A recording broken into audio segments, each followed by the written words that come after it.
pemerintah Singapura memberikan vaksin standar Pfizer. Itu free of charge for every Singaporean.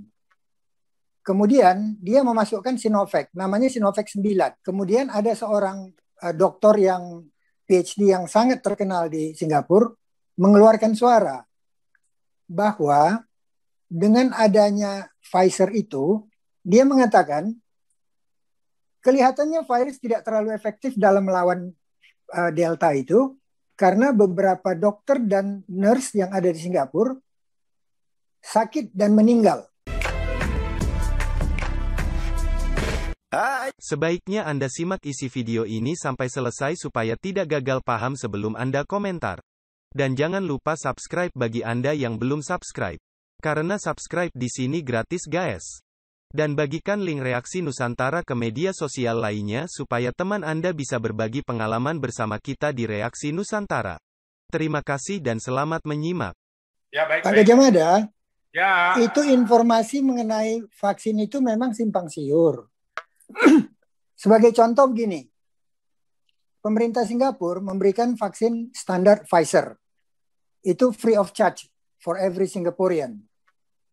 Kemudian dia memasukkan Sinovac, namanya Sinovac 9. Saya tidak tahu apakah Indonesia Sinovac berapa. Karena kita hanya dikasih tahu Sinovac, tapi di Singapura dikatakan Sinovac 9. Kemudian pemerintah Singapura sudah mengimpor barang itu sejak Februari, tapi tetap disimpan. Tidak diedarkan ke publik. Kemudian ada seorang dokter yang PhD yang sangat terkenal di Singapura mengeluarkan suara bahwa dengan adanya Pfizer itu kan mRNA vaksin ya. Jadi yang disintesisnya itu adalah message yang dikirim oleh virus itu kalau masuk ke badan.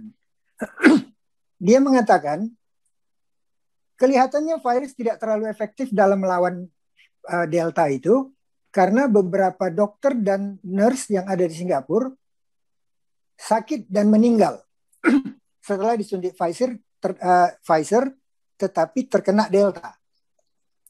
Dia mengatakan bahwa menurut pengamatan dia Sinovac 9 itu tetap lebih efektif. Kemudian dalam tempo 2 hari pemerintah Singapura mengeluarkan pengumuman resmi bahwa isu itu tidak benar. Pfizer itu efektif terhadap Delta. Tapi lucunya 2 hari kemudian keluar lagi pengumuman resmi dari pemerintah Singapura bahwa untuk 40.000 orang yang sensitif terhadap Pfizer, pemerintah Singapura memperkenankan mereka mendapatkan Sinovac dari private clinic dan ongkosnya akan di-reimburse oleh pemerintah Singapura. Rupanya Sinovac itu boleh dipakai oleh private clinic tetapi tidak dipakai di dalam program pemerintah untuk vaksinasi Singaporean. Nah, di situ kan sudah terlihat simpang siurnya informasi ini. Karena Sinovac itu kan sebetulnya cara membuat vaksin secara kuno. Tetapi sebenarnya kan lebih aman. Sebaliknya, Pfizer, Moderna, dan AstraZeneca itu menggunakan teknik-teknik yang paling baru yang belum pernah dilakukan di vaksin-vaksin sebelumnya. Di mana Moderna dan Pfizer itu mirip sistemnya, tapi kalau AstraZeneca dia menggunakan adenovirus di mana adenovirusnya itu berasal dari simpanse, bukan dari manusia. Nah, di sini terjadi perdebatan yang seru. Memang kalau bicara mengenai virus ini, belum ada satu orang di dunia yang mempunyai pengetahuan yang sangat lengkap mengenai virus ini, karena virus ini tingkah lakunya memang sangat berbeda dari corona biasa. Cuman apa yang terjadi dari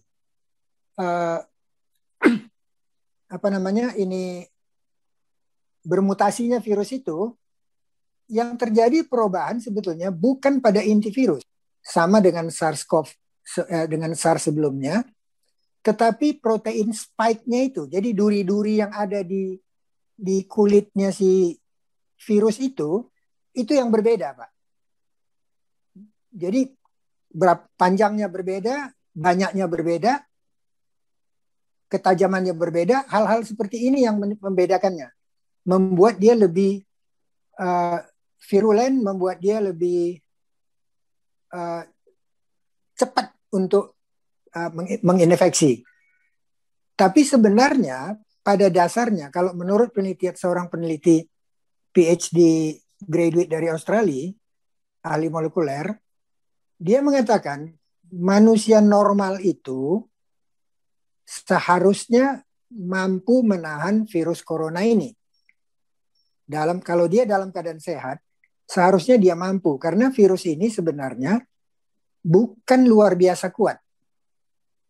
Yang membedakannya adalah virus ini begitu masuk ke badan, dia memberikan sinyal yang membingungkan antibodi kita.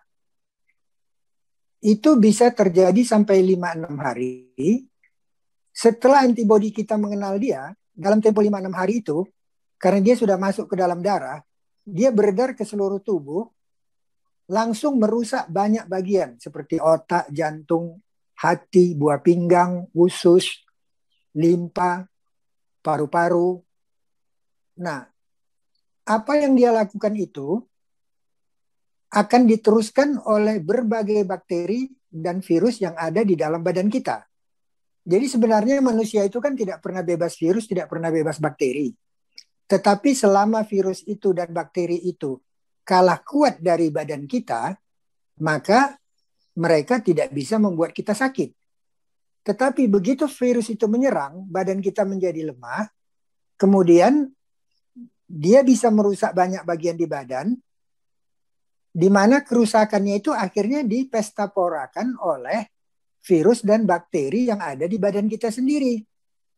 Itu sebabnya di dalam semua perawatan COVID selalu diberikan antibiotik yang keras. Karena perusakan oleh virus akan sangat diperburuk oleh bakteri yang berikutnya. Makanya diperlukan antibiotik. Kalau antibiotik kan bukan antiviral, jadi dia tidak bisa mematikan virus. Dan kebanyakan cara mematikan virus itu bukan membunuh virusnya, tapi membuat dia tidak bisa berkembang biak sehingga dia mati sendiri. Karena tiap-tiap virus punya lifetime yang pendek gitu. Nah, kembali kepada yang tadi, jadi sebetulnya yang berbeda itu inti virusnya tidak ada perubahan. Yang berubah itu adalah protein spike-nya. Nah, itu ternyata yang sangat berpengaruh kepada virulensi dari si virus itu sendiri. Nah, jadi kalau mengenai yang mana yang lebih efektif, itu memang sangat debatable dan sudah masuk ranah politik gitu.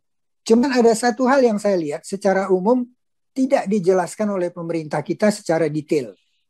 Satu contoh gini. Boleh saya share? Dikatakan bahwa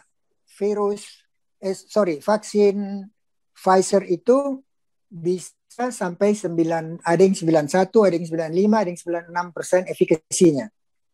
Kemudian Sinovac ada yang bilang 51, ada yang bilang 65, ada yang bilang lebih dari itu, tergantung dari angka negaranya ya. Nah, itu yang umumnya tidak disadari oleh publik. Jadi kalau misalnya dikatakan Sinovac itu efikasinya 60%, berarti dari 100 orang yang divaksin, ada 40 orang yang tidak mengembangkan antibodi terhadap COVID. Kemudian kalau Pfizer itu katakan 95% efikasi, dari tiap 100 orang ada 5 yang tidak terbentuk antibodinya. Nah, umumnya ternyata masyarakat kita setelah divaksin 1 bulan, vaksin kedua 1 bulan, mereka tidak memeriksa angka antibodinya. Nah, itu satu hal yang saya kira harusnya lebih digalakkan oleh pemerintah. Karena kalau kita misalnya periksa di Prodia, angkanya itu sekitar cuma 330.000 aja itu untuk memeriksa angka antibodi. Dan setelah 1 bulan selesai di vaksin kedua, 3 bulan setelah vaksin kedua, itu diukur lagi berapa menjadi naiknya gitu. Kalau sudah ada, minimal itu kita sudah protected karena badan kita sudah mengenal virus itu. Tapi kalau angkanya nggak ada, tapi orangnya merasa dia sudah divaksin, kemudian mulai tidak hati-hati, itu celaka besar, Pak. Jadi sekalipun sudah divaksin, kita tetap harus memegang prokes dengan ketat gitu. Silakan, Pak. Terima kasih. Anda telah menyimak video ini sampai selesai. Silahkan tuliskan masukan atau pengalaman Anda sesuai tema video yang kami sajikan. Kami berharap masukan Anda bisa memberi edukasi sebagai bahan pertimbangan untuk membangun pola pikir positif. Kepedulian Anda sangat bermanfaat membangun generasi dalam menyikapi narasi atau sumber berita. Terima kasih. Dan salam damai untuk Indonesia bersama Reaksi Nusantara.